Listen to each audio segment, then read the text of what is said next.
right, thank you. Thank you, Deneric. Today we have Deneric Simpson here. He's a teacher here in Savannah, Chatham County Public School System.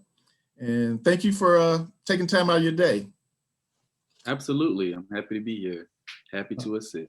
Okay, let's start off. How long have you been a teacher? I've been a teacher for 3 years now. Okay. Where did you go to school at and what did you major in? So I went to school here in Savannah at Savannah State, the illustrious Savannah State University by the Sea.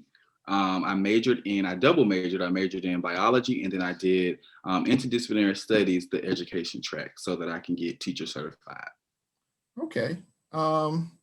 What school are you teaching at now? I teach at Mercer Middle School in Garden City, Georgia. Okay. So when you were in high school, did you know you wanted to be a teacher? Yeah, I knew I wanted to be a teacher since my elementary school days. I always had, love for, leading others and teaching others how to, do different things. So it kind of came natural to me. By the time I got to high school, I then started to develop a love for dentistry. So that's my long-term goal. But currently I am, on the track of teaching. I love teaching. I don't see myself in it forever, but I'm just, enjoying the field for right now. Okay. Tell me what you like the best and least about being a teacher. What I love the best is working with students, helping others, grow, learn, especially in the field of science. I teach science. There's a complex about science. A lot of people don't like science. They think science is hard. They think it's too tough. They can't grasp the concepts. But my goal as an educator is to help others, learn science, develop those skills that they need to be critical thinkers. So I think that's what I like the most, helping students develop that light bulb moment, having that light bulb moment go off and let them know that science is not hard. Science is very doable. It's easy. It just requires, critical thinking skills.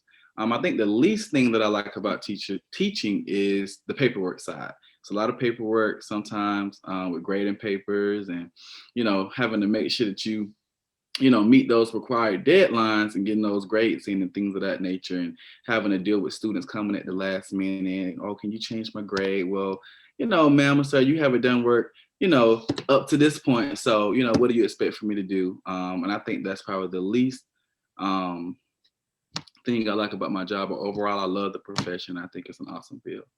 Okay. So what type of interests or abilities and skills could help a high school student be successful in that occupation? Definitely having public speaking skills. You meet a lot of people as an educator. You come before parents, you come before community leaders, you have to speak, to administrators. You have to deal with a lot of not only inside school people, but outside school people.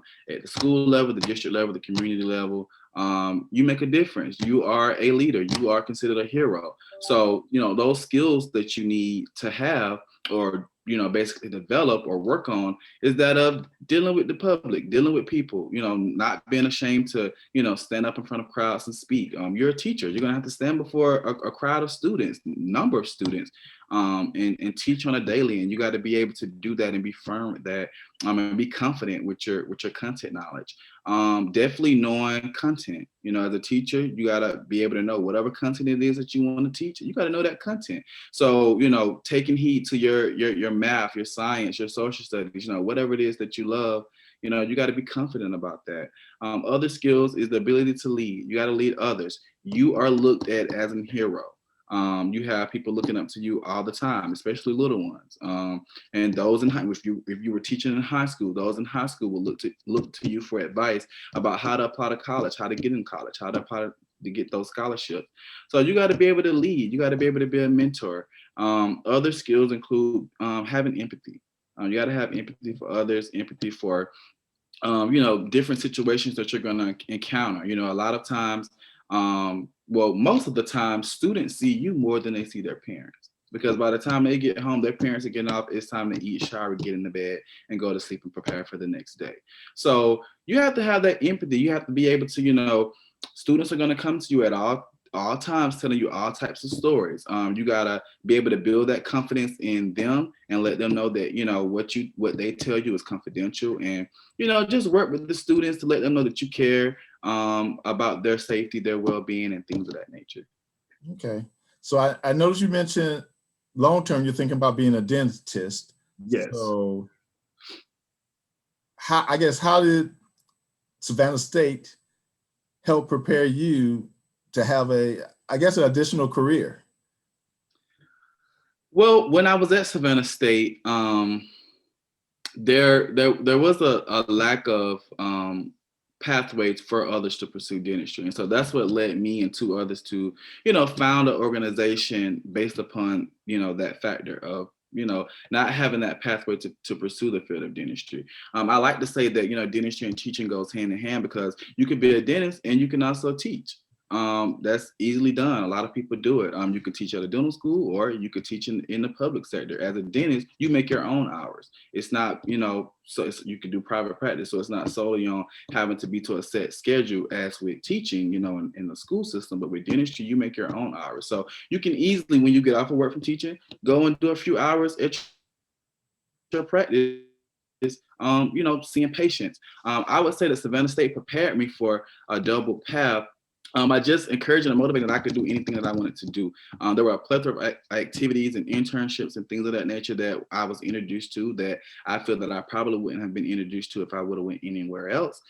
Savannah State provided those opportunities for me to, you know, basically gain that exposure to other things and other avenues of different things that you can do as a budding professional. I would say that, you know, I had a limited scope or a limited view about just being able to pursue different things. I would say because I came from a first generation home. I came from a very small town known as Doran, Georgia. You probably never heard of that. It has a population of around 700 people. It's located in Southwest Georgia. And so, you know, I didn't have basically a broad understanding of professional careers and professional pathways and things of that nature. So I basically had to dig that up myself, and or establish relationships with mentors who, you know, been down that path. And I would say that Savannah State has awesome individuals, teachers, professors, faculty, staff who, you know, are gonna pull you in and give you that information you need in order to go out and be successful for whatever it is that, you know, you want to do post college. Okay, so you mentioned you came from a small town. So how did you decide on Savannah State University? Because I think, is Fort Valley closer in Albany? Yeah, so it's my story is very unique. So I actually started taking college classes in high school. So I did what they call dual enrollment. My high school was majority Caucasian students. So we were allowed our junior and senior year to go to different colleges that were near the high school. And so Albany State is about maybe 20 minutes from my high school. So I was able to do that. I started out at Albany State taking classes about my senior year in high school. I did really well, you know, maintained 4.0 in high school, maintained a 4.0 with my college courses. Was it easy? No, but I got it done. And I'm grateful for that because that allowed me to finish Savannah State a year early. And so I did Albany State. When I graduated from high school, I knew that I didn't want to stay there. I wanted to go off. And so I just kind of started researching. I actually applied to Fort Valley first.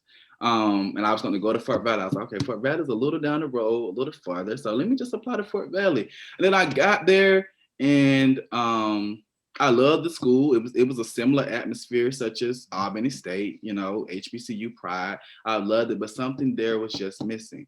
And so that led me to at the last minute, like maybe 2 weeks before the college deadline for Savannah State, I applied to Savannah State, got in, and went to Savannah State. At that time, Savannah State had just rolled out the biology education program. So they had the biology program, but they did not have the biology education program. So this program was new when I was applying. So I said, well, let me give it a go. Fort Valley didn't offer that.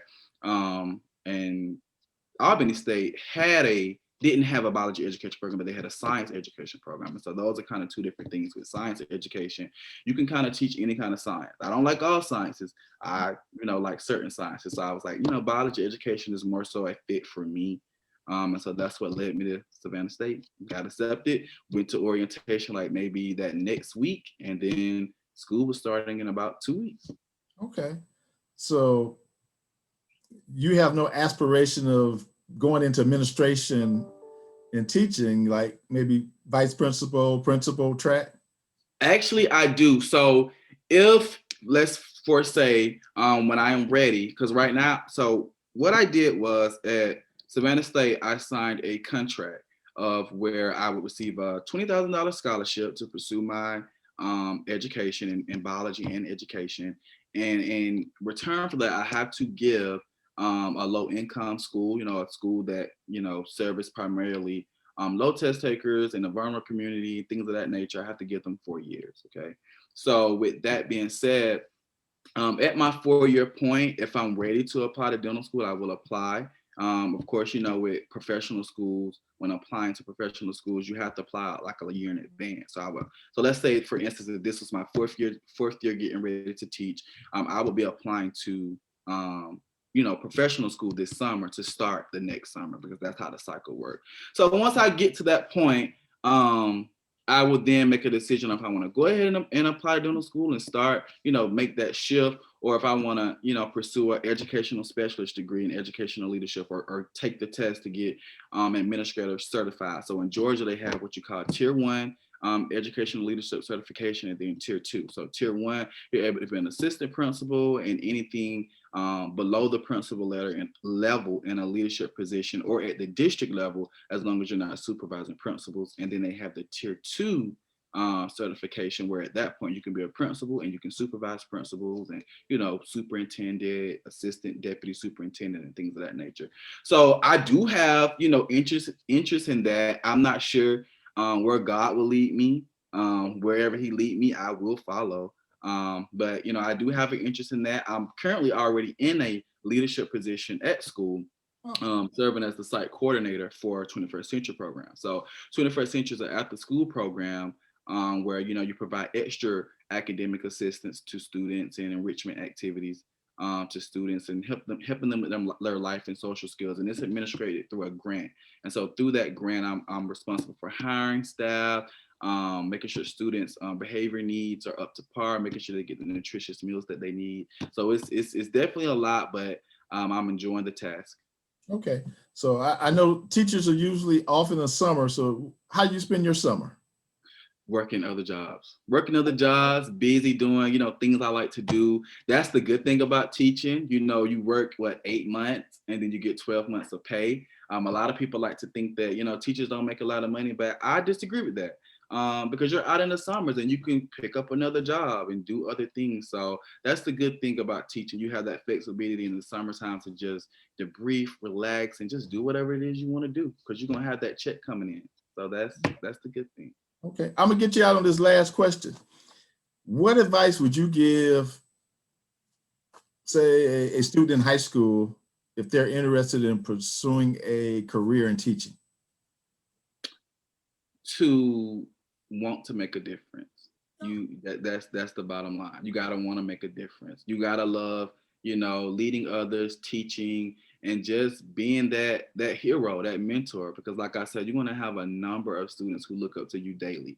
You are a public figure in their eyes. You might not be a public figure to yourself, but in their eyes, you're a public figure, you're a hero, and they're gonna look at you. You gotta know how to walk that walk and talk that talk, because they're looking up to you on a daily. And so if you're that person, if you're on that task and you can have, that many people or many eyes looking at you and coming to you for advice, then teaching is definitely for you. And I welcome you to the profession.